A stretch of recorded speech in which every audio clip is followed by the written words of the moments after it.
കടുവാ സംഗീതത്തിലൂടെ നമ്മളൊരു യാത്ര പോവാണ്. അത് മനോഹരമായ കാഴ്ചകളൊക്കെ കണ്ട് രാവിലെ ഒരു സഫാരിക്കിടയിൽ ഒരു അത്യപൂർവ കാഴ്ച കണ്ടു. 20 കടുവകളെയാണ് ഒരു യാത്രക്കിടയിൽ കണ്ടത്. നമുക്ക് ആദ്യം ദൃശ്യങ്ങൾ കാണാം.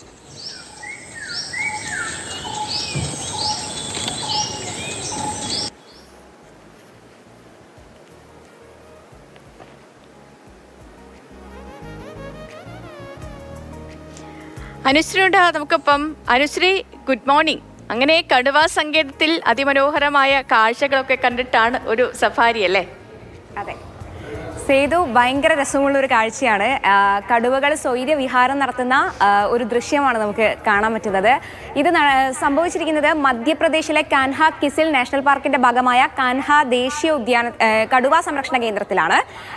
ഒരു സഫാരി എന്ന് പറയുമ്പോൾ കടുവകൾ, അതും ഒന്നും രണ്ടും അല്ല, 20ഓളം കടുവകൾ അവരുടെ സ്വൈര്യവിഹാരം നടത്തുന്ന മനോഹരമായ ഒരു ചിത്രം. ഇത് കാൻഹ കടുവാ സംരക്ഷണ കേന്ദ്രത്തിന്റെ ഔദ്യോഗിക ട്വിറ്റർ അക്കൗണ്ടിൽ നിന്നാണ് ഈ വീഡിയോ വന്നിരിക്കുന്നത്. നമ്മുടെ രാജ്യം ഏറ്റവും കൂടുതൽ കടുവകളെ സംരക്ഷിക്കുന്ന ഏഷ്യൻ രാജ്യങ്ങളിൽ ആദ്യത്തേതാണ് ഇന്ത്യ. കാരണം നമ്മുടെ ദേശീയ മൃഗം കൂടിയാണ് ഈ കടുവ, പ്രത്യേകിച്ച് ബംഗാൾ കടുവകൾ.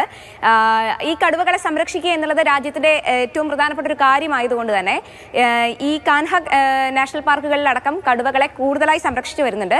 അതിന്റെ ഭാഗമായിട്ടാണ് ഇത്തരം ദൃശ്യങ്ങൾ കൂടി അവർ പ്രചരിപ്പിക്കുന്നതും. എന്തായാലും മനോഹരമായ 20ഓളം കടുവകൾ അവരുടെ സ്വൈര്യവിഹാരം നടത്തുന്ന ഒരു ചിത്രം. കടുവകൾ വന്യജീവികളാണെന്ന് പറയുമ്പോൾ ക്രൂരമായ ജീവികൾ കൂടിയാണ് ഈ കടുവകൾ.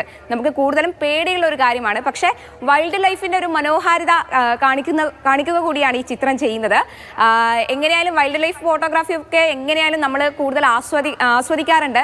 അത് ചെയ്യുന്നവർക്ക് ഇത്തിരി കുറച്ചുകൂടി ബുദ്ധിമുട്ടുള്ള കാര്യമാണെങ്കിൽ കൂടിയും അത്തരത്തിൽ നമ്മൾക്കെപ്പോഴും ഈ കടുവകളെയൊക്കെ അവരുടെ സൗന്ദര്യം കാണാൻ പറ്റുന്നതും, അതായത് സിംഹങ്ങൾ അലറുന്നതും ഒക്കെ കാണാൻ പറ്റുന്നത് ഈ വൈൽഡ് ലൈഫ് ഫോട്ടോഗ്രാഫി വഴി മാത്രമാണ്. അല്ലാതെ നമുക്ക് നേരിട്ട് പോയിട്ട് അവരെ ഇത്ര അടുത്തുനിന്നൊന്നും കാണാൻ പറ്റില്ലല്ലോ. അത്രയും സുന്ദരമായിട്ട് 20ഓളം കടുവകളെ ഒരു സുപ്രഭാതം സുന്ദരമായി കാണിക്കുകയാണ് സേതു.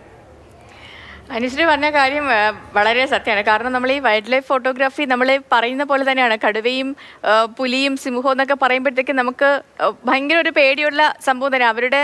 അതിൻ്റെയൊക്കെ മുന്നിൽ പോയി പെടുക എന്ന് പറയുന്നത് അത്രയും പേടിയുള്ള ഒരു കാര്യം തന്നെയാണ് സാധാരണ മനുഷ്യരെ സംബന്ധിച്ച്. പക്ഷേ ആ വൈൽഡ് ലൈഫ് ഫോട്ടോഗ്രാഫി വരുമ്പോൾ, അല്ലെങ്കിൽ അവരുടെ വീഡിയോസും കാര്യങ്ങളൊക്കെ വരുമ്പോൾ നമ്മൾ അത്രയും കൗതുകത്തോടെ അതിരുന്ന് കാണുകയും ആസ്വദിക്കുകയും ഒക്കെ ചെയ്യുകയും ചെയ്യും.